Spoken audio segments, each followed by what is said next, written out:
Pai querido, nessa tarde eu quero te agradecer porque não há lugar melhor para estarmos do que na Tua presença.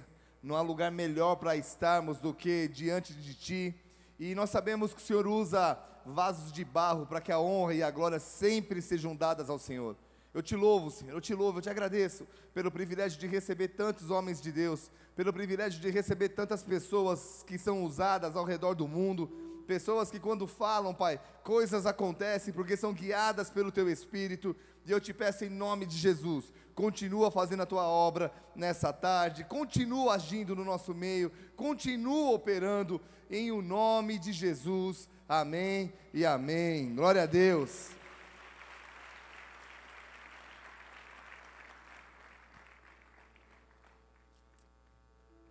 Queridos, nós estamos em momentos que podem mudar nossas vidas para sempre, amém? Você crê nisso? São momentos que podem mudar nossa história para sempre, porque quando há um ajuntamento profético, palavras podem ser pegas e aplicadas em nossas vidas, amém? Eu quero chamar a pastora Lucia aqui, que ela tem um testemunho para dar, daquilo que já aconteceu em conferências passadas, em eventos passados, e eu queria que ela dissesse rapidamente um pouquinho do que Deus fez, de tantos testemunhos, queridos. Nós podemos aqui abrir um espaço e muita gente vai dizer, desde a época que a gente se reuniu lá no acampamento Palavra da Vida, que foi o primeiro acampamento, lembra, Lisão? Acampamento sempre frio, né? Pode estar o sol que for, quando a gente vai para um acampamento ou a gente vem para a barca, esfria, é um sinal de Deus, amém? Luci, vem cá, recebe uma salva de palmas a Jesus. Cadê os tradutores? Vai falando enquanto isso, por favor. Boa tarde, igreja. Deixa eu vir para cá, né, porque sou pequena. Desde 2008, quando noivei com o Will, a gente entendeu o princípio de participar de todos os eventos de formação que a liderança nos ofertava. E sempre que havia momentos de ofertas, desafios, ofertas de sacrifício, a gente sempre se propôs a participar. Em 2008, que a gente estava noivo, a gente também, como o pastor André falou antes, né? A gente também tinha 5 mil na poupança para o casamento. E a gente também resolveu ofertar. E a gente ganhou tudo para o nosso casamento. Então, nós casamos em 2009 e já, queremos ter filho, queremos ter filho, queremos ter filho. Só que o tempo foi passando, 1, 2, 3, 4, 5 anos e nada. E a gente não está pedindo, né, fortunas, dinheiros, né? A gente está pedindo um filho, que é uma herança, a gente quer um filho. E na barca de 2014, a gente teve a honra de dar uma carona para o profeta Amaro. E da mesma palavra que o apóstolo Leif falou, que queria dar um presente para a sunamita que ofertou a casa, ofereceu a casa. O profeta Amaro também falou, Deus, dá um filho para os teus filhos, traz um filho para os teus filhos. E na conferência do ano passado eu não pude vir, porque a Beatrice nasceu. Amém? Então, eu incentivo vocês, amados, todo desafio, porque não é só a questão de prosperidade financeira, é em todas as áreas da nossa vida. É nos estudos, é na formação, é na família, é na conversão dos parentes. Deus é bom em todo o tempo. E se Ele te desafia, Ele nunca vai deixar para trás. Ele sempre vai dar abundantemente mais. E hoje nós temos aqui a nossa bênção. Dá um oi para a galera. Fala oi. Não quer falar agora. Mas nós temos essa bênção. E onde a gente vai, as pessoas que não nos conhecem falam, meu Deus, como essa menina traz alegria. E ela é o que Deus nos traz sempre, alegria, porque Deus é bom em todo o tempo. Então, aprendam a respeitar esses momentos onde a liderança está unida, onde a unção, o poder, a glória de Deus vem. Não fique de mãos vazias, amém? Não se apresente a Deus de mãos vazias, porque Ele sempre vai te surpreender. Glória a Deus, amém? Glória a Deus.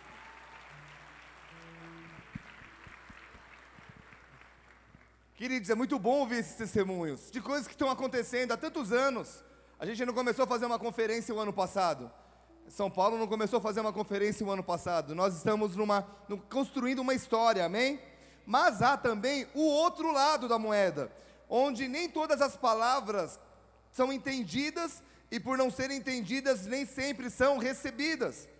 Porque tudo, repita comigo, tudo depende do receptor.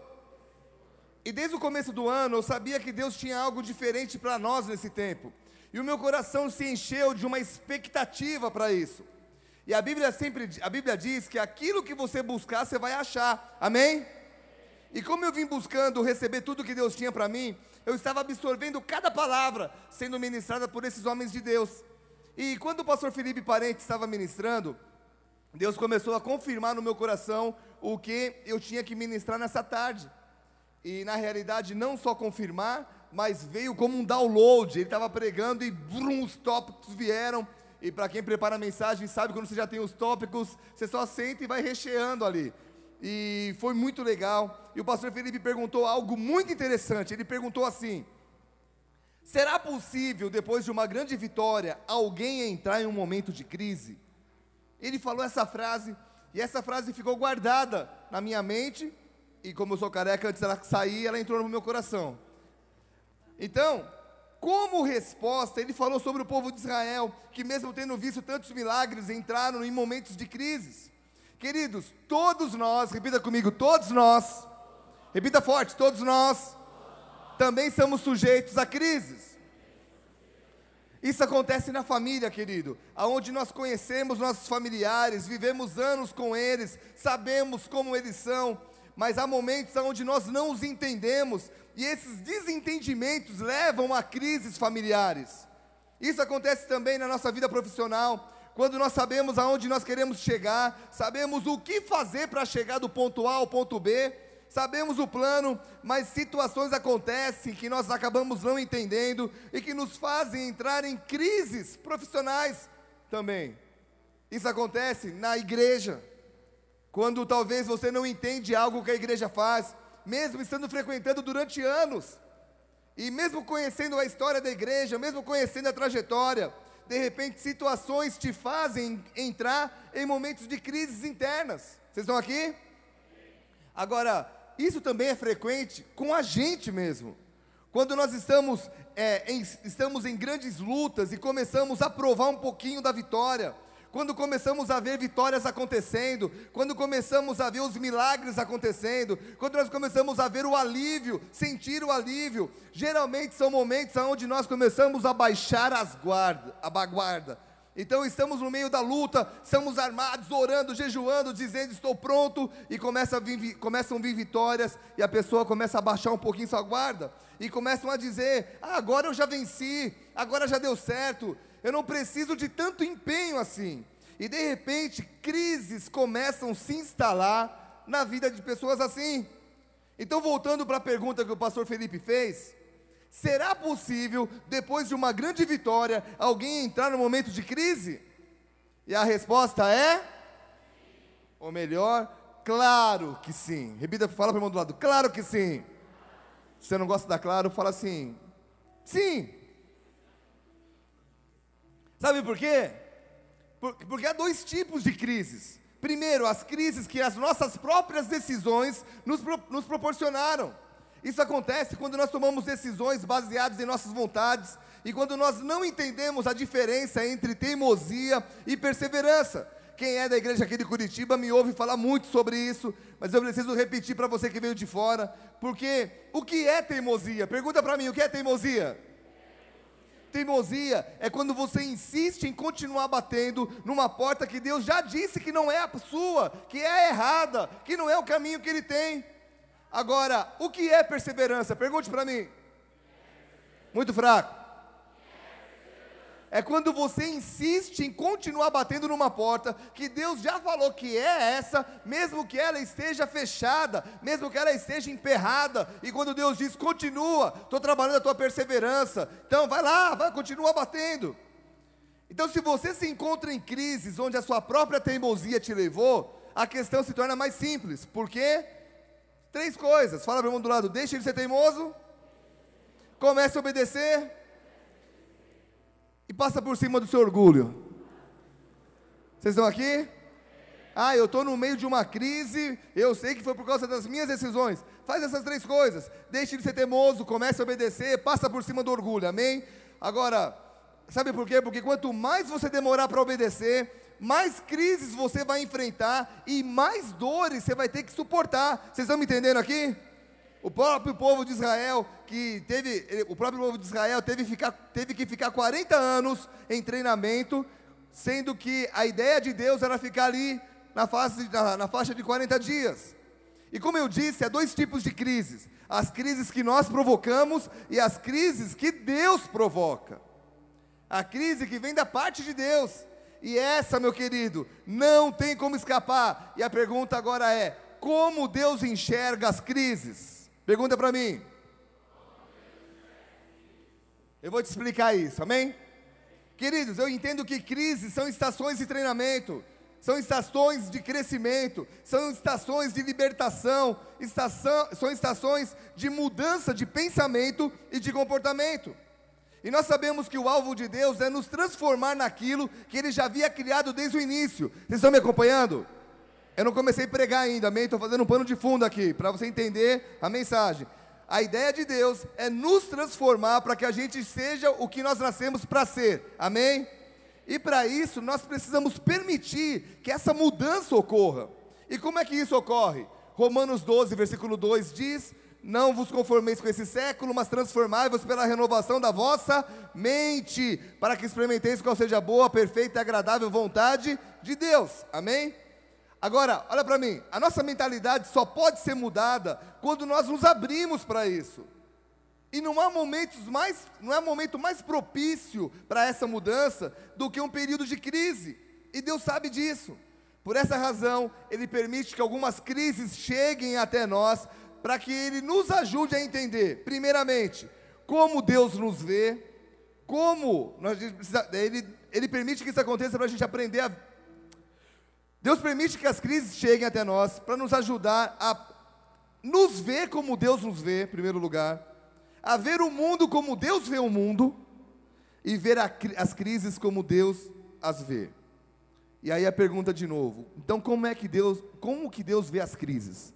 E é sobre essa pergunta que eu quero trabalhar aqui nesses próximos 40 minutos.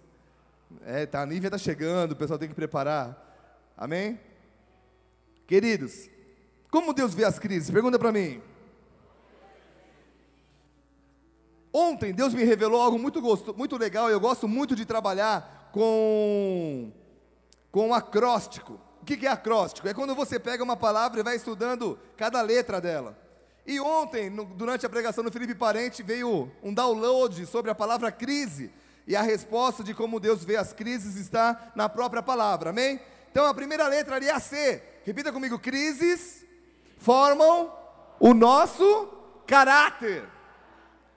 Querido, se você foi muito mimado pelo seu pai, não precisa levantar a mão quem foi, mas se você foi mimado pelo pai, sabe que por mais que eles estavam tentando provar o amor dele por vocês, isso não ajudou na sua vida. Você sabe disso. Quando você não aprende a ouvir não dos seus pais, você vai surtar nos primeiros nãos que a vida colocar diante de você. Porque é uma namorada que diz não, é uma vaga de trabalho, é uma ideia não acatada pela equipe, e por aí vai. Você ouvirá, fala para o irmão do lado, você ouvirá muitos nãos na sua vida. Só que, meu querido irmão, quem ouve muito não, tem uma notícia ótima: um dia vai ouvir o sim. Amém? Só ouve o sim. Olha para mim, o sim não vem de repente.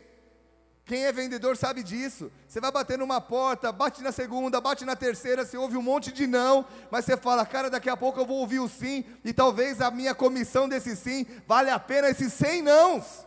Amém? Agora, quando você não é preparado para ouvir não, o primeiro não, você já fica triste, o segundo você começa a chorar, o terceiro você desiste de ser vendedor. Você fala: cara, não nasci para isso. E talvez a quarta pessoa estava esperando: cara, eu quero comprar o que você tem, mas você desistiu antes.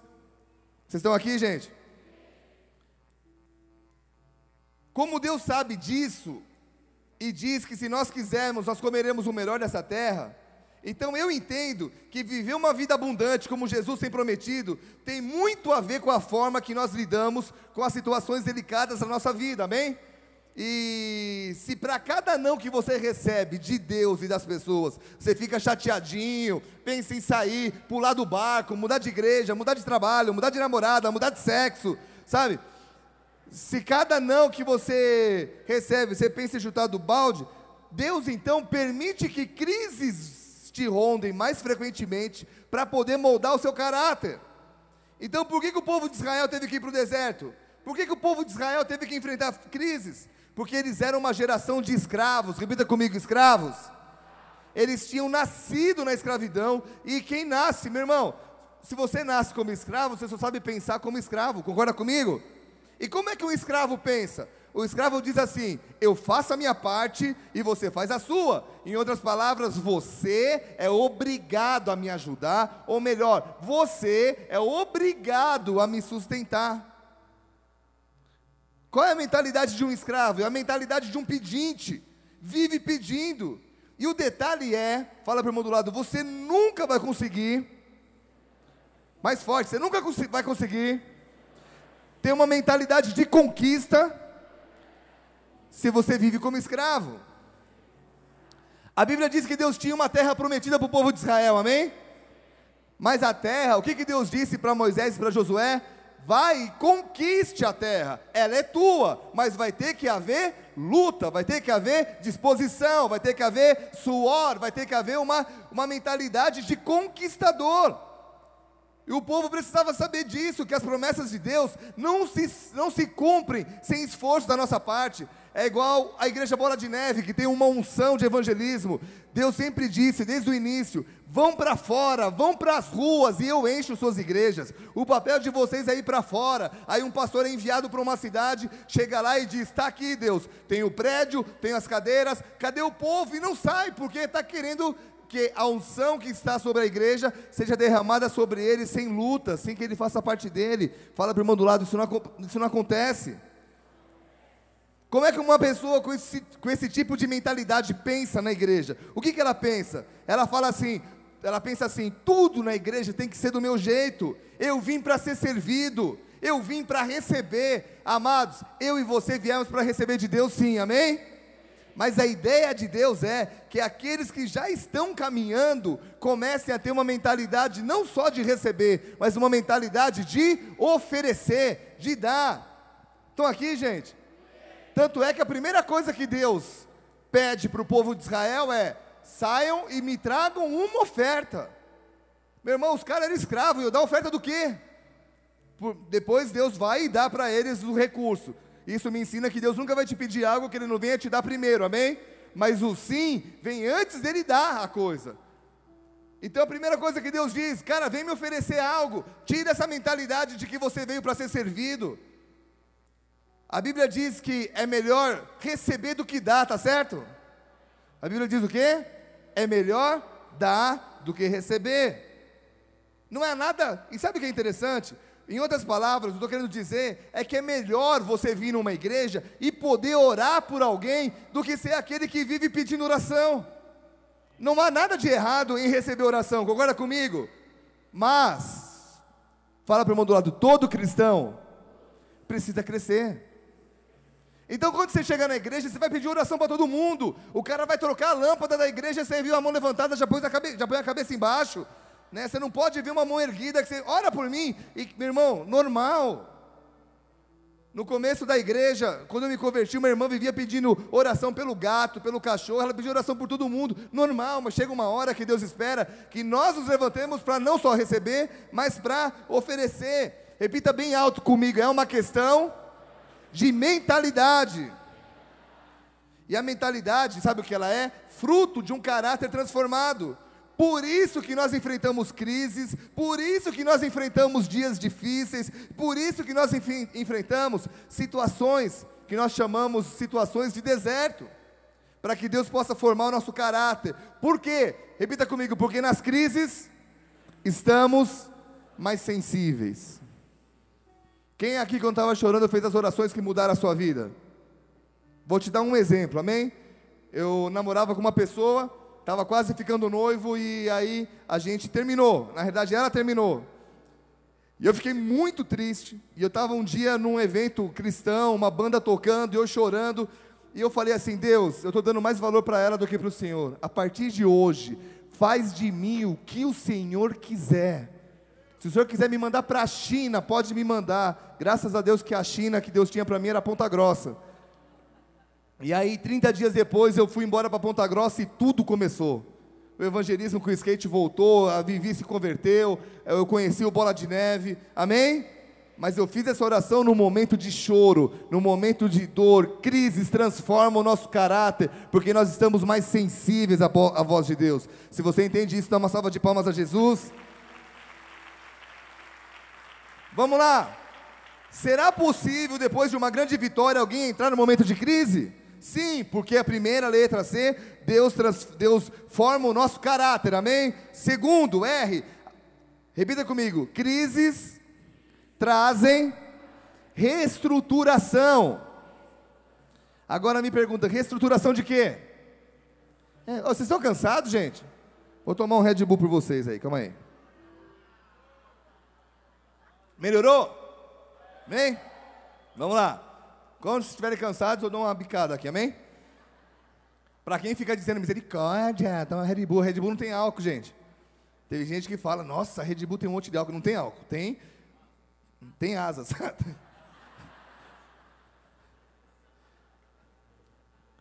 Vamos lá, pergunta para mim, reestruturação de quê? Fala para o mundo do lado, reestruturação de limites. Gente, você nunca vai sair da mesma maneira depois de uma crise. Você não ouviu? Você nunca vai sair de uma crise da mesma maneira que você entrou. Sabe por quê? Porque se você permitir essa reestruturação, você vai compreender melhor de onde você saiu, mas para onde você está indo. Em outras palavras, você vai entender os seus limites, o limite da sua atuação, o limite da tua unção, e com os limites você vai para a direção correta. E amados, quando você está na direção correta, o impacto é mais forte, o impacto da tua vida na sua geração é diferente, amém? O povo de Israel tinha um destino, e enquanto eles não permitiram essa reestruturação na sua vida, eles ficaram 40 anos andando em círculos. Você conhece gente que depois de anos, você encontra a pessoa de novo, e você percebe que não houve nenhuma mudança significativa na sua vida?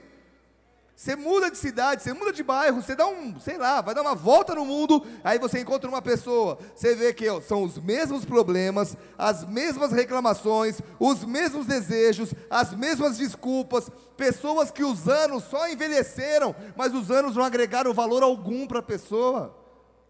Meu irmão, não está certo isso.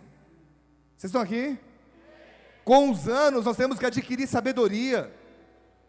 Eu falei para o Danduque que ele é o meu exemplo, porque eu quero chegar na minha idade avançada como ele, disposto, mas principalmente como homem de Deus, que não perdeu o óleo, que não perdeu a unção, amém? Então, na vida dele, o que os anos fizeram? Melhoraram, amém? Tem gente que não, os anos pioraram. Eu não vou nem pedir para você abrir sua identidade. Mas por que eu estou falando isso? Porque muitas pessoas se acostumam com o deserto. Há um trabalhar de Deus para que elas entendam o que está acontecendo naquele momento, mas não há nenhuma disposição da parte da pessoa de ouvir e aplicar o que Deus está falando. Por quê? Porque se acomodaram com o círculo vicioso, se adaptaram ao fato de ficarem andando em círculos, e pior, vocês estão aqui mesmo? Se conformaram com a situação. Eu acho que eu nasci para isso. Eu acho que a minha vida é o meu karma, é o meu destino. Eu nasci para sofrer. Não, ninguém na minha família deu certo. Por que eu daria? Fala para o irmão do lado, não é isso que Deus pensa de você. Sabe, amados, você não foi chamado para ser um conformado. Você não foi chamado para se acomodar no deserto. Você não foi chamado para ficar andando em círculos. Você foi uma pessoa chamada para alcançar o alvo, para chegar com o impacto mais forte possível, amém?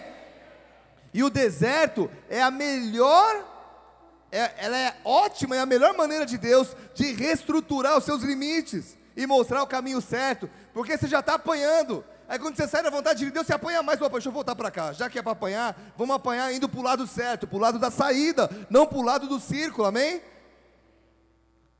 Vamos voltar para a pergunta: será possível, depois de uma grande vitória, alguém entrar no momento de crise? Sim, por quê? Repita comigo, crises formam o nosso caráter. Crises trazem reestruturação. Agora mais forte ainda, crises firmam nossa identidade. Sabe o que eu tenho aprendido? Que em momentos de crises você vai entender quem você é e quem você não é. Vou ler um texto para vocês, Mateus 3, versículo 1. Se não quiser abrir, não se preocupe, está no telão, tá? Mateus 3, versículo 1. Naqueles dias apareceu João Batista pregando nos lugares mais tranquilos da terra. É assim que está na sua Bíblia, o que está ali no telão? Qual foi o lugar que João Batista ele apareceu pregando? Não entendi. No deserto. Gente, já apareceu João Batista pregando no deserto. Agora, abra lá, ou vai lá para João, capítulo 1, versículo 19. Este foi o testemunho de João, quando os judeus lhe enviaram de Jerusalém sacerdotes e levitas para lhe perguntarem: quem és tu? Ele confessou e não negou: eu não sou o Cristo. Então lhe perguntaram: quem é você então? É Elias? Ele disse: eu não sou. É um profeta? Não. Disseram-lhe, pois: declara-nos quem és, para que demos resposta àqueles que nos enviaram. Que dizes a respeito de ti mesmo? Ó a pergunta: o que você fala de você? E aí o versículo 23, então ele respondeu: eu sou a voz do que clama no deserto. Meu irmão, uma voz não fala por ela, uma voz representa alguém, amém? Então ele sabia quem ele era, mas ele sabia quem ele não era. Quando você aprende o motivo pelo qual Deus permite que você vá ser treinado no deserto, na crise, isso tem o poder, olha para mim, gente, de firmar sua identidade. Você aprende quem você é em Deus. Você aprende quem você é e quem você não é em Deus. E sabe o que é interessante? Quando você entende quem você não é, isso não te deixa mal. Porque você para, repita comigo, porque aí eu paro de me comparar. Amém? Quantas vezes pessoas deixaram de pregar em seminários? Nossa, eu não sei por que eu esperei alguém traduzir agora.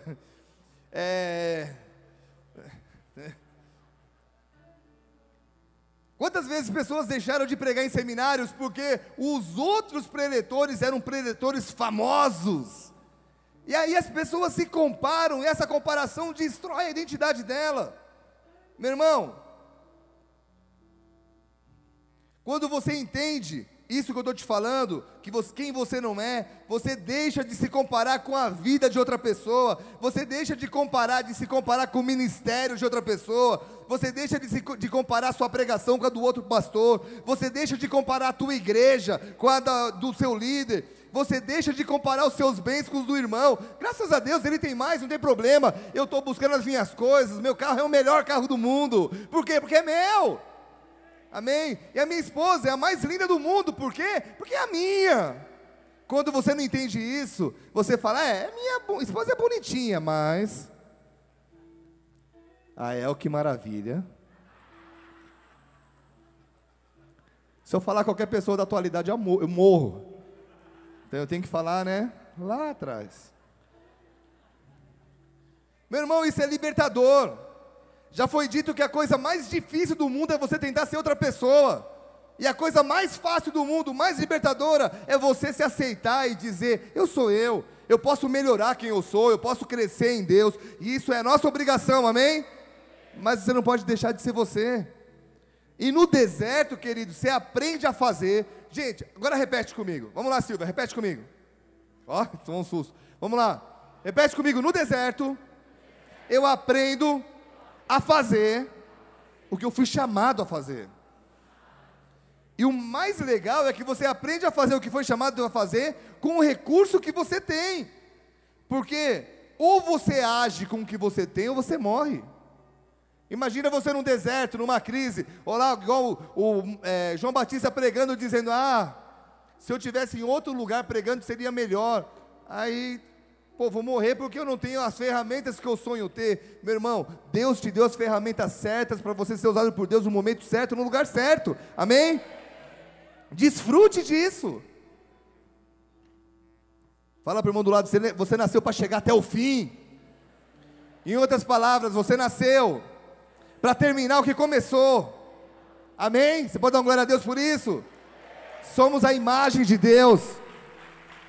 E se nós somos a imagem de Deus, Deus é um Deus que termina o que começa. Tanto é que Filipenses 1, versículo 6 diz: eu estou plenamente certo de que aquele que começou a boa obra em vós é fiel para completá-la, para terminá-la. O detalhe é que você nunca vai terminar algo se estiver tentando ser outra pessoa, se estiver tentando imitar o seu líder, se estiver se comparando com os outros. Pastores, vocês estão me ouvindo? Amém? Estão me ouvindo? Eu tenho aprendido que não há nada melhor que um bom deserto para a pessoa se enxergar. Amém? Você é especial, querido. Deus colocou talentos enormes dentro de você que talvez você não os use, porque está se comparando demais. Eu quero ser igual fulano, meu irmão. Deus não precisa de clone, Deus precisa de você com seus talentos. Você com o seu talento e o irmão com o talento dele se unem, e esse mecanismo funciona, chamado igreja, corpo de Cristo. Amém? Não permita, olha para mim, gente, não permita que a comparação estrague o que Deus fez dentro de você desde quando Ele te formou. Ele te formou com talentos, Ele colocou coisas preciosas. Não permita que a comparação destrua isso, que a comparação é um inimigo do ser humano. Satanás se comparou com Deus, caiu. Eva quis se comparar, quis ser igual a Deus. O diabo falou: come isso aqui que você vai se parecer com Deus. Deus já tinha feito ela a imagem e semelhança dele, mas ela se comparou. Caim se comparou com Abel, e de lá para cá o ser humano, um se compara com o outro, nações se comparam com outras, e acabam se destruindo. Vocês estão aqui, gente? Comparação, repita comigo: comparação é a maior praga contra o ser humano, porque ela, sabe, irmãos, ela arrebenta a personalidade, ela destrói a identidade. Eu fui de uma igreja que as pessoas falavam para mim assim: você não pode andar de skate, isso não é coisa de homem de Deus. Que engraçado, eu fui salvo no campeonato, minha esposa foi salva numa apresentação, muitas coisas aconteceram. Sabe o que me fez não parar de andar de skate quando estava em Ponta Grossa? Sabe o que me fez continuar sendo eu? Pergunta o que foi? Minha identidade.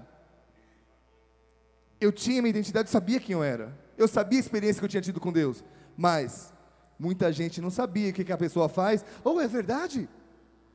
Quando eu mudei para Curitiba, eu permiti que mudasse a minha identidade. Já contei esse testemunho em Curitiba algumas vezes, e não vai dar tempo de contá-los de novo. Posso contar? Quando eu mudei para cá em 94, eu permiti que algumas pessoas mudassem a minha identidade. E uma vez, mudaram minhas roupas. Crente se veste assim. E eu me vesti como eles tinham falado, e estava meio friozinho, coloquei até um pullover de lã. Me imagina. E eu fui visitar um amigo num bairro chamado SIC, aqui, conhece? Cadê a galera do SIC? Dá uma glória a Deus aí. Desci do ônibus e fui num conjunto de prédio que tem ali. Na época, eu não sei te explicar, mas eram os predinhos. Eu desci do ônibus, passou um irmão de Barra Forte, azul. Você sabe que igreja é, né? Que lá todo mundo tem Barra Forte. E ele: passa o Senhor, irmão! E eu falei: cara, dá certo, a minha roupa me mostrou que eu sou crente. Só que por dentro eu não estava tão bem assim com Deus, eu estava pisando na bola. Mas eu permiti que mudassem a minha identidade. Sabe qual foi a pior coisa disso? Não foi perder a identidade, foi encontrá-la de novo. Eu fiquei uns 2 anos perdido. Meu irmão, quando você tem identidade, você sabe a roupa que você se sente bem, é ou não é? Você põe uma roupa, você fala, tem gente que fala assim: meu, tá lindo. Fala, não tá. É você com você, é ou não é? Quem se sente assim? Você vai, você troca o tênis, você fala, vou pôr esse. Esses dias eu vim com um Vans meu que eu ando de skate, arrebentado, um preto, mas eu tava com outro tênis, eu falei, cara, eu me vejo com aquele Vans. E eu sou muito visual, coloquei, tô bem. Estava meio sujo, o tênis que o Feijão me deu, mas eu estava me sentindo bem. Amém? Só que para eu me achar de novo, depois de alguns anos, dessa experiência de 94, foi horrível. Eu não sabia mais que tipo de som eu gostava, eu já não sabia mais como agir. E para pregar então, meu irmão, eu era uma mistura, um malafaiano, que é uma mistura de Silas Malafaia com Marcos Feliciano. Fora os outros que eu misturava junto, Josué Irion, né, das antigas, sabe o que eu estou falando. Quem? Nívia Soares? Ah, Nívia Soares. Hombre.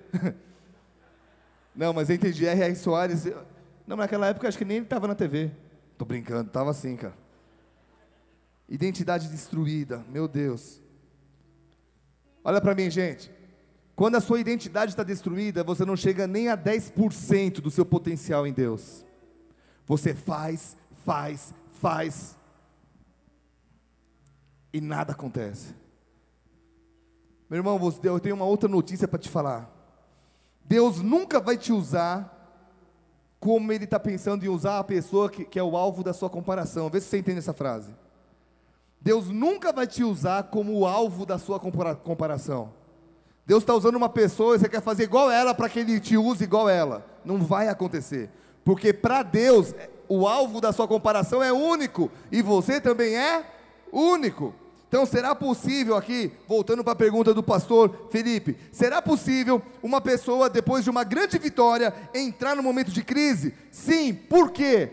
Vamos lá, crises formam o nosso forte, crises trazem, não anotaram? Reestruturação, terceiro, crises firmam a nossa, fala para o irmão do lado, crises te ensinam a tratar com a solidão, que é a outra letra aqui. Crises te ensinam a tratar com a solidão. Sabe qual é a outra arma contra a humanidade? Uma é a comparação, e a outra é a expectativa nas pessoas. É o desejo de aprovação, o desejo de reconhecimento. E olha para mim, eu não estou dizendo que toda vez você quer que alguém bata palma para você. Eu estou dizendo que às vezes você quer que o seu pai te dê um abraço de aprovação. Às vezes você quer que a tua mãe diga, filha, eu te abençoo, está dando certo. Às vezes você faz coisas, você estuda, e no seu interior, você só queria o teu pai te ligando, falando, pô cara, estou orgulhoso de você. Vocês estão aqui? É bom ser reconhecido? Sim ou não? Claro que é. É ótimo ter o fruto do nosso trabalho aplaudido, sim ou não? Mas essa não é a essência. Repita essa frase comigo. Essa não é a essência. Eu vou te contar uma história. Posso? Um dia um homem viu um povo que havia se afastado da sua fonte. Então ele se permite ser usado pelo Pai como um reconciliador entre o homem e esse Pai. Então ele deixa o seu trono, deixa a sua habitação e se faz homem. Nasce num lugar humilde, cresce com a profissão herdada pelo seu pai adotivo. Aos 30 anos começa a ministrar e ensinar esse povo como se reconciliar com seu pai. Cura muita gente, liberta muitos outros, faz o bem para a humanidade durante 3 anos, levanta discípulos para darem continuidade ao seu ministério. Contudo ele estou falando de quem aqui? Amém, Jesus. Eu tenho que perguntar, né, porque um dia eu ouvi uma história de um cara que se converteu, e ele se converteu na segunda-feira, sexta ia ter vigília na igreja dele. E aí esse cara falou, posso ir para a vigília? O cara, pô, pode. No meio da vigília esse cara falou assim, posso orar? A galera falou, meu Deus, o cara se converteu na segunda, já quer orar na vigília na sexta. E aí, pode orar. E ele começou a orar assim, Deus, eu te agradeço. Não falou Deus, ele falou assim, eu te agradeço pelas suas palavras, eu te agradeço pelos teus ensinamentos, eu te agradeço pela tua inspiração. Muito obrigado, John Lennon. Aí a galera ficou olhando, falou, cara, vocês falam da mesma pessoa? Então eu estou falando de Jesus aqui, amém? Jesus, ele faz o bem durante 3 anos, ensina, ministra, cura, mas ele é criticado, perseguido, traído, julgado injustamente, preso, pregado numa cruz e morto.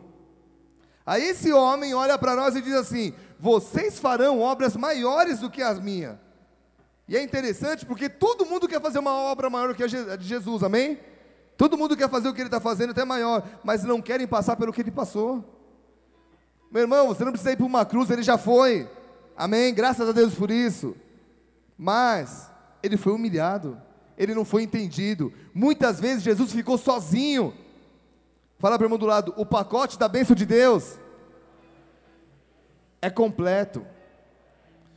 Jesus, ele vivia se retirando para orar, ele sabia lidar bem com a rejeição, em outras palavras, ele sabia lidar bem com a solidão. E amados, olha só, solidão não é você pegar um avião e ir lá para o monte no Tibete e ficar sozinho lá dizendo, estou solitário. Solidão é estar rodeado de pessoas que não te entendem e vivem tentando te derrubar. Isso é solidão. É você querer falar algo e falar assim, cara, eu não posso falar, vão puxar meu tapete. Vou lá na minha família, cara, eu não posso falar, eu vou machucar pessoas que não entendem que alguém pode crescer mais que eles. E aí você fica num lugar dizendo, Deus, e agora? Isso é solidão. A pergunta que eu te faço, você sabe lidar com a solidão? Ou você abre mão dos seus valores, dos sonhos que Deus tem para a tua vida, para tentar trazer mais pessoas para perto de você, que te entendam? Meu irmão, não é esse o plano de Deus. Estão aqui, gente? E como que Jesus conseguia, olha para mim, como é que Jesus conseguia lidar bem com essa situação? Eu faço bem para você e eu sei que você vai cuspir na minha cara, no meu rosto. Como é que Jesus conseguia pensar assim, cara, eu estou dando a minha vida por você, e ainda orar no final, Pai, perdoa porque eles não sabem o que fazem? Como que Jesus conseguia fazer isso? Repita comigo, ele aprendeu a tirar a expectativa das pessoas. Sabe o que Jesus fez? Ele colocou toda a expectativa em quem? Em Deus. Isso é incrível, porque no momento mais difícil da sua vida terrena, esse homem, Jesus Cristo, olha para o Pai e diz assim, Pai, perdoa-os, eles não sabem o que estão fazendo, mas o Senhor sabe que o que eu estou fazendo é para Ti. O que eu estou fazendo é para que eles tenham acesso ao Senhor, mas eu não faço por eles, eu faço por Ti. Vocês estão aqui, gente?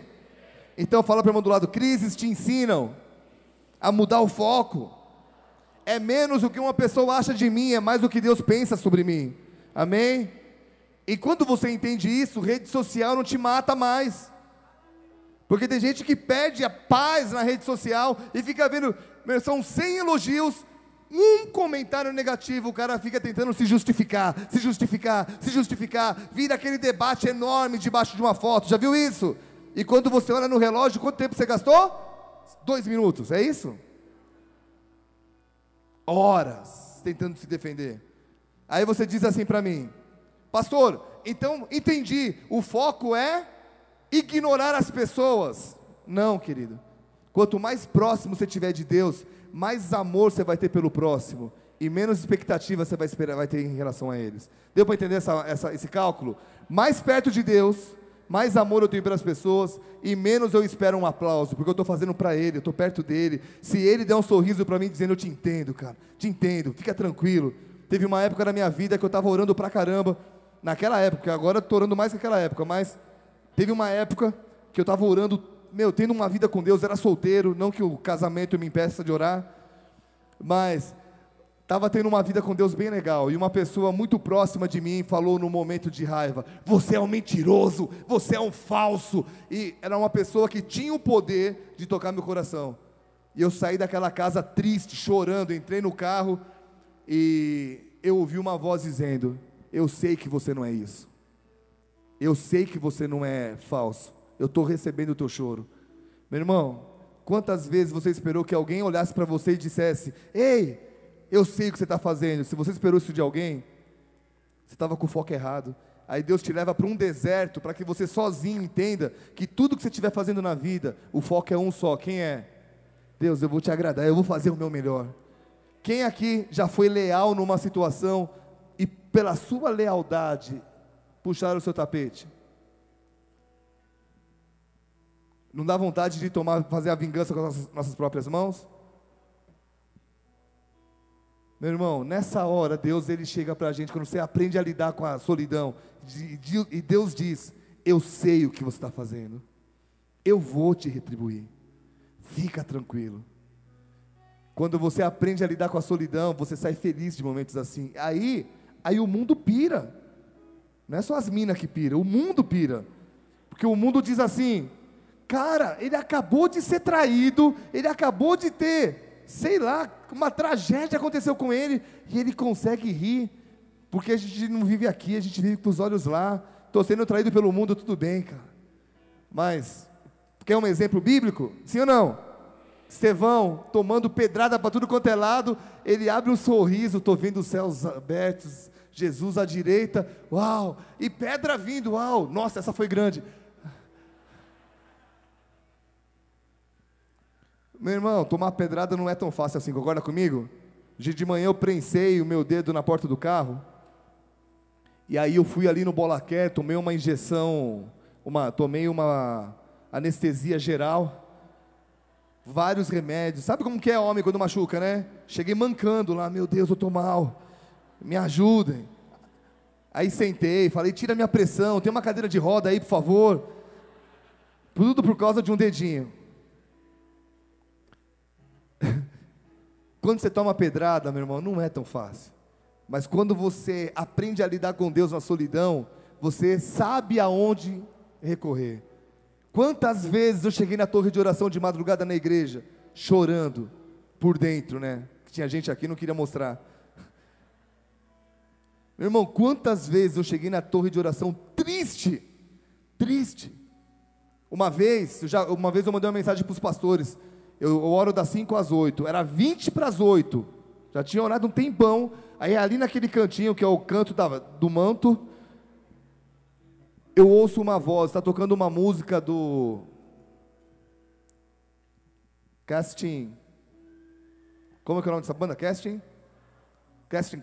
Kraus. Aí estava tocando uma música, e aí Deus falou assim, filho, se eu tive poder de ressuscitar Jesus dos mortos, você acha que eu não tenho poder de resolver essa situação? E quando Deus fala com você, você sabe que não é o que você ouve, mas é o que você sente. Meu irmão, isso me impulsionou de uma maneira que você não tem noção. Amém? Esse é o melhor pré-treino que existe, por isso que eu oro antes de ir para a academia. Será possível alguém, depois de uma grande vitória, entrar num momento de crise, sim ou não? Estou acabando aqui, tá? Por quê? Primeira letra, C, porque crises formam o nosso caráter. R, crises trazem reestruturação. I, crises firmam a nossa identidade. S, crises nos ensinam a lidar com a solidão. E, crises, se bem entendidas, repita bem alto comigo, renovam a minha esperança. Quero te mostrar um texto que vai te ensinar sobre isso, me ensinar sobre isso. Please, coloca aí no telão. Primeiro Reis 19, versículo 1 a 4. Acabe fez saber a Jezabel tudo quanto Elias havia feito, e como matara todos os profetas à espada. Então Jezabel mandou um mensageiro a Elias a dizer-lhe, façam-me os deuses como lhe aprover, se amanhã a essas horas não fizer eu a tua vida, como fizeste a cada um deles. Temendo, pois, Elias levantou-se e para salvar a sua vida se foi e chegou a Berseba, que pertence a Judá, e ali deixou o seu moço.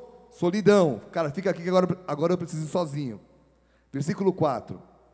Ele mesmo, porém, se foi ao deserto, caminho de um dia, veio e se assentou debaixo de um zimbro e pediu para si a morte e disse, basta, toma agora, ó Senhor, a minha alma, porque não sou melhor do que os meus pais.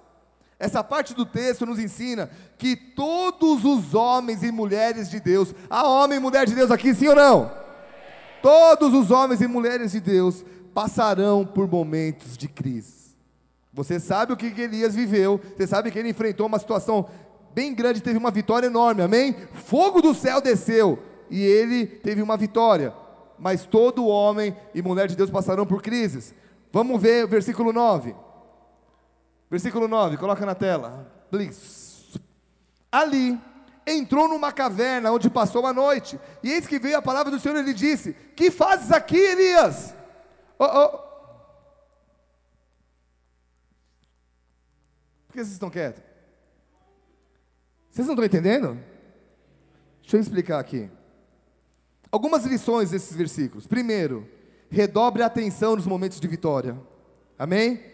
Está tendo vitória? Redobre a atenção. Segundo, redobre a fé em momentos de conquistas. Conquistou algo, continue fazendo mais do que você fazia. Terceiro, não fuja da sua missão. E quarto, essa você tem que olhar para o irmão do lado, não tente se esconder de Deus.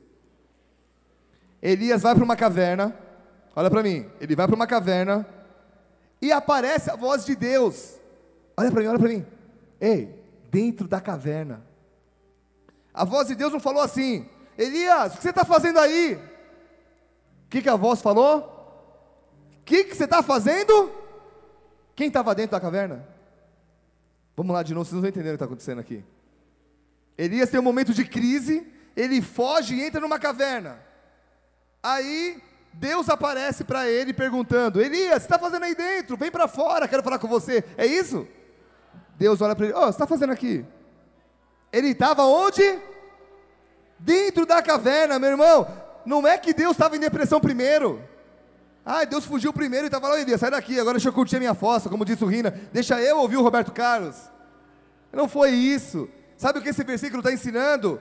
Meu irmão, Deus nunca vai te deixar sozinho, mesmo em momentos de crise. Ele vai dizer, você está na caverna? Estou aqui. O que você está fazendo aqui, querido?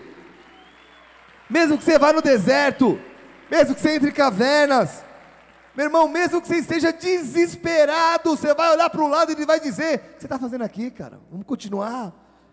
Salmo 139, versículo 7 a 10, para onde eu vou me ausentar do teu espírito? Para onde fugirei da tua face? Se suba aos altos céus, aos Xarabanai. Ei!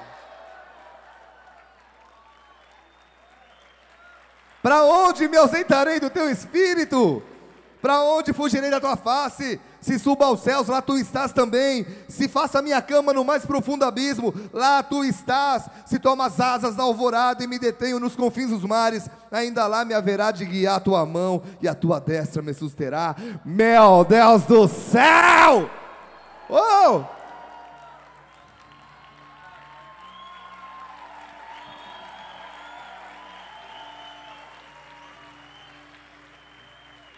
Meu Deus. Por mais que você esteja em momentos difíceis, a voz do Senhor te diz assim, o que você está fazendo aqui, filho? Eu também estou aqui com você, eu te protejo, eu te guio, eu te alimento. A Bíblia diz que nesse contexto de deserto, de caverna, olha para mim, aparece um anjo e diz para ele assim, tem uma comida para você. E deu comida para Elias. Esses dias, no meio de uma das pregações aqui, da noite, eu comecei a passar mal de fome. Eu tenho, né, Michel, comido de 3 em 3 horas, tentando ficar forte. Fala assim pro irmão do lado, tá difícil, mas um dia eu fico igual a você, Michel, amém? Só que aí o que acontece? O organismo se acostuma. Antigamente eu ficava o dia todo sem comer e passava tranquilo. Agora eu começo a passar mal. Cheguei ali na VIP e falei, tem alguma coisa para comer? E eles me deram lá 2 hambúrgueres, alface, queijo molho especial, cebola e picles com pão com chantilly. Mentira, não como, mas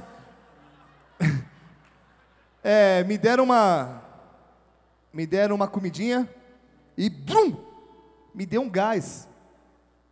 Aliás, não era no meio, era no final da pregação, porque eu já estava pensando como é que eu ia fazer para chegar em casa. Eu moro a 5 minutos daqui, gente. Mas eu estava tão fraco que eu pensei que eu ia desmaiar no meio do caminho. Quem já se sentiu fraqueza sabe o que eu estou falando. Eu falei, cara, eu vou ter que dormir aqui. Aí eu perguntei se tinha comida ainda. Comi um pouquinho, aquilo me deu um ânimo e renovou a minha esperança de saber que eu ia chegar na minha casa. É sério, porque quem já andou comigo no carro sabe o que acontece. Eu não tenho problema de dormir, eu tenho problema de acordar no carro. E com sono, aí é pior a situação. Isso renovou as minhas forças e me deu um objetivo. Vai até a casa, depois desmaia, mas chega em casa. Amém? O que isso tem a ver com a mensagem de hoje? 1 Reis 19, versículo 8. Deitou-se e dormiu debaixo do zimbro, e eis que um anjo lhe tocou e disse, levanta-te e come. Olhou ele e viu junto à cabeceira um pão cozido sobre pedras em brasa e uma botija de água. Comeu, bebeu e tornou a dormir. Voltou segunda vez o anjo do Senhor, tocou-lhe e lhe disse, levanta, come, porque o caminho será longo. Levantou-se, pois, comeu, bebeu, e com a força daquela comida, caminhou 40 dias e 40 noites. Meu Deus, que comida é essa? Me dá ela. Você come um negócio e fica 40 dias andando. Imagina o nível de gordura do corpo desse cara, Michel. 40 dias, 40 noites, com com uma alimentação. Qual é essa alimentação? Batata doce, frango. Fala, irmão do lado, só que não. Qual é o alimento? É o alimento que Deus te dá quando você aprende a confiar nele em momentos de solidão, em momentos de crise. Porque toda esperança, olha para mim que estou acabando, toda esperança que eu e você precisamos está nele. Amém? Tem gente que vive de acampamento em acampamento, né? Eu era de igrejas que as pessoas iam no acampamento, davam um gás de energia na pessoa, aí ela ia enfraquecendo durante o ano, e opa, vai ter um acampamento, vou lá receber umas orações. Meu irmão, tudo que a gente precisa está nele, é diário. Eu não preciso de conferência profética, por mais que seja uma bênção, e nos dê empurre a gente para frente, aleluia. Mas o que eu estou querendo dizer é ótimo, mas diariamente eu tenho injeções de adrenalina na minha veia, porque eu me encontro com Ele, tudo que eu preciso está nele, todo o renovo que eu preciso, todo o renovo, Deus, estou 17 anos casado, renova meu amor por ela, Deus, renova meu amor pela igreja, renova meu amor pela minha saúde, renova meu amor por Ti, todo o renovo está nele. É sentar e falar, anjo, me serve, eu preciso de Ti. Querido, toda a unção que você precisa está nele. Vocês estão aqui, gente? Todo o recurso que você precisa está nele. Deus vai te dar, meu irmão, todo o recurso necessário para chegar no sonho que Ele tem colocado na tua vida. Amém? Todo sonho sempre será maior que o seu dinheiro, sempre. Tem 1 milhão no banco, o seu sonho vai custar mais. Eu não tenho nada, seu sonho vai custar alguma coisa. Sempre vai ser maior, vai exigir a sua fé, e o recurso vai estar onde? Nele. Então a pergunta que eu te faço, para a gente terminar a mensagem da tarde: por que mendigar o pão de homens, se eu posso comer de anjos? Por que mendigar a aprovação de homens? Cara, reconhece meu ministério, ora por mim. Se você não orar por mim, acabou a minha vida. Cara, se você não orar por mim, Deus ora, cara. Quantas vezes eu fui atrás de homens de Deus para orar? E sabe o que acontece? Deus brinca com a gente. Eu ia falar, Deus brinca com nós. Sabe por quê?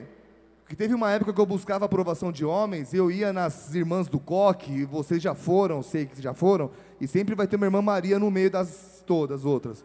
Se não for todas Maria, né?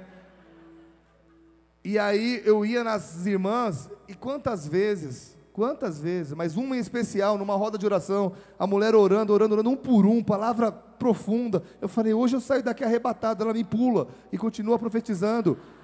Que é isso, gente? É perseguição. E Deus estava me ensinando, filho, vai chegar um tempo na tua vida que você vai ser pastor de uma igreja chamada Bola de Neve, e que você não vai ter muita gente para orar por você, cara. Você vai ter um louco em São Paulo que acreditou em você e que te enviou, e aí vai ser nós. Você vai ter que aprender a buscar a aprovação de mim.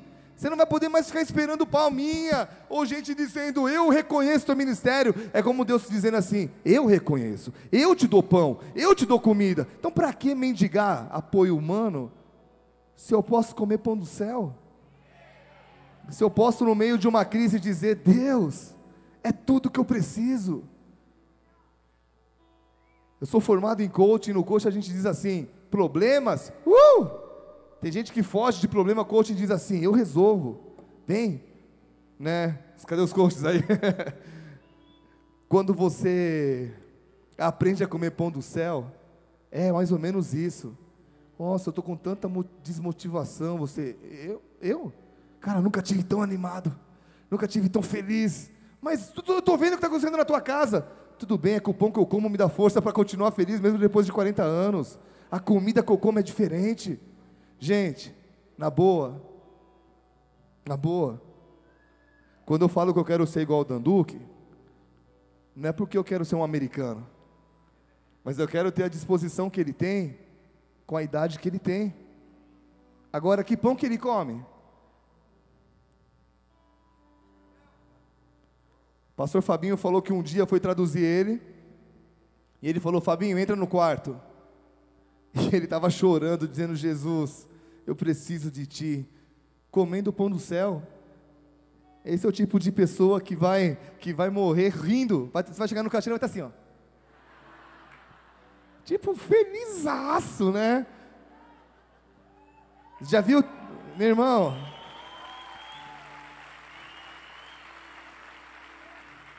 Para terminar, para que comer em palácio, se eu posso comer no deserto? Uma comida que vai me levar ao palácio e não vai me deixar me corromper pelo palácio. Posso resumir essa mensagem toda numa frase? Fala para o irmão do lado: crises só te fazem crescer. Feche seus olhos e abaixe tua cabeça um pouquinho.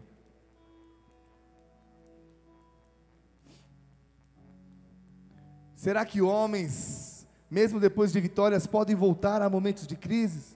Claro que podem, porque as crises, queridos, as crises, os momentos difíceis na tua vida, querem moldar o teu caráter, querem te mostrar os limites, reestruturar os seus limites. Não vá além do que você pode ir, querido, mas também não vá aquém. Faça o que Deus te pediu. O deserto vai te ensinar, Ele vai firmar sua identidade, você vai entender quem você é, você vai aprender a lidar com a solidão, você vai dizer: Deus, a sua presença me basta, e você vai ter as suas esperanças renovadas dia após dia. Por isso, não fuja das suas crises, não fuja dos momentos difíceis, não abandone o único que pode te alimentar com o pão que pode te tirar do deserto. Não fuja, não mude de igreja, não mude de cidade, não mude de família, não mude, não fuja. Deus não tem compromisso com pessoas que fogem, Deus não tem compromisso com pessoas que abortam o processo. Deus tem compromisso com aqueles que, mesmo chorando, perseveram e dizem: eu sei porque o Senhor me chamou, e eu vou ficar nessa posição até as coisas acontecerem. Eu vou continuar nessa posição, eu vou continuar acreditando, continuar acreditando, continuar acreditando. Em 94, se eu não me engano, foi em julho, eu tive uma experiência com Deus em São Paulo, onde eu era de uma igreja que não conhecia o Espírito Santo, e eu ia pisar na bola com Deus lá, e eu ouvi uma voz dizendo: tudo bem, mas todo o meu propósito com você no sul do país acaba agora. E eu saí correndo, porque eu deixei a coisa errada que eu ia fazer, não fiz, graças a Deus, e eu saí correndo assustado, porque eu nunca tinha ouvido uma voz como aquela veio de dentro para fora. E pensa num cara que apanhou aqui no Paraná. Quando eu mudei para cá, eu fui numa igreja, que era a igreja que eu frequentei por uns anos, e um missionário levantou e falou: eu vejo você, jovem, na frente de muitos jovens que vêm como ondas. Isso era 94, Bola de Neve só nasceu em 99, eu só entrei nele em 2002. Gente, até 2002, paulada, paulada. Mas eu sabia que Deus me queria no Paraná, e hoje eu estou aqui. Talvez você esteja pensando nisso hoje: cara, eu te obedeci, Deus, eu fiz o que o Senhor me pediu, eu mudei de cidade, eu ofertei tal coisa, eu me ofertei a Ti, eu pulei no gasofilácio, eu acreditei, Deus, de olhos fechados, eu pulei, eu fui criticado por tudo e por todos. Por que, Deus, o Senhor permite que as pessoas, meus parentes, venham a rir de mim? Por que o Senhor permite tanta situação difícil? Deus está testando a sua resiliência, querido. Deus está testando o quanto você é capaz de suportar pressão por causa de um sonho que Ele tem te mostrado, por causa de uma visão. Não é fácil passar por crises, mas o melhor é sair delas. E o melhor ainda é sair pela porta da frente, não tendo que voltar mais. Se essa mensagem tem a ver com a tua vida, se você falou: Deus, isso era o que eu precisava ouvir nessa tarde, isso mexeu comigo, se coloque em pé em nome de Jesus. Porque você não pode, querido, você não pode fugir de um local de treinamento, você não pode fugir de um lugar aonde Deus está te tratando para coisas tão grandes. Eu sempre digo aqui em Curitiba que aquelas irmãzinhas do coque diziam: irmão, quando falavam comigo, elas diziam: irmão, quanto maior a obra, maior será a vitória, quanto maior a luta, maior será a vitória. Eu nem imaginava que eu seria pastor, eu nem imaginava que teria uma das maiores igrejas do estado, eu nem imaginava, que teria influência, que eu comecei a ter, que eu nem cheguei onde Deus quer que eu chegue. Mas eu nem imaginava isso. Então, tá apanhando bastante, que sirva de consolo isso, querido. Você não tem ideia do que tem dentro de você. Você não tem ideia onde Deus vai te levar. Você não tem ideia da sabedoria que Ele vai te dar. Mas principalmente de um coração servil que Ele vai te dar. Dizer que serve a Deus em momentos que está tudo humilde, que você não tem nada. Todo mundo serve. Quero ver você continuar servindo a Deus, quando você pode rachar uma igreja e construir o seu próprio ministério, e você diz: não, eu continuo tendo um pai, eu continuo tendo um pastor, eu continuo tendo um cara que me emprestou essa autoridade. Gente, isso ninguém paga. É por isso que as crises vêm nas nossas vidas. Coloca a sua mão no seu coração. Pai querido, tudo que nós precisamos são momentos de treinamento. Tudo que nós precisamos são momentos onde nós somos treinados diretamente pelas suas mãos. Então eu te peço em nome de Jesus, Pai, no nome de Jesus, que nessa tarde o Senhor possa continuar agindo no nosso meio. Nós somos filhos e filhas que dependem de Ti. Então continua formando o nosso caráter, continua reestruturando os limites. Não deixa Teus filhos irem além do seu chamado, ou aquém deles, em nome de Jesus. Firma a identidade, eles são talentosos, são preciosos. Ajude-os a serem o melhor deles em nome de Jesus. Ajude-os a lidarem bem com a solidão, porque a solidão dos homens é a presença do Senhor com eles. Ajude-os a ouvir a Tua voz, mesmo em meio a desertos, e ajude-os a renovar as esperanças. Toda esperança está em Ti. Tu és a nossa esperança, Tu és a nossa esperança. Oh, Rabababachá, eu te peço em nome de Jesus, renova nossas forças nessa tarde, renova a nossa esperança, renova os nossos sonhos. Oh, Espírito Santo, continua agindo nesse lugar. Declare. Preciso da Tua mão, sopra em mim nova vida outra vez. Você que está sentado, se coloca em pé e declare. Estou vazio, vem aí, enche-me, sopra em mim nova vida outra vez. Estou sem fôlego, declare. Estou sem fôlego, preciso da Tua mão, sopra em mim nova vida outra vez. Estou vazio. Estou vazio, vem aí, enche-me, sopra em mim nova vida outra vez. Hey! Estou sem fôlego, preciso da Tua mão, sopra em mim nova vida outra vez. Estou vazio,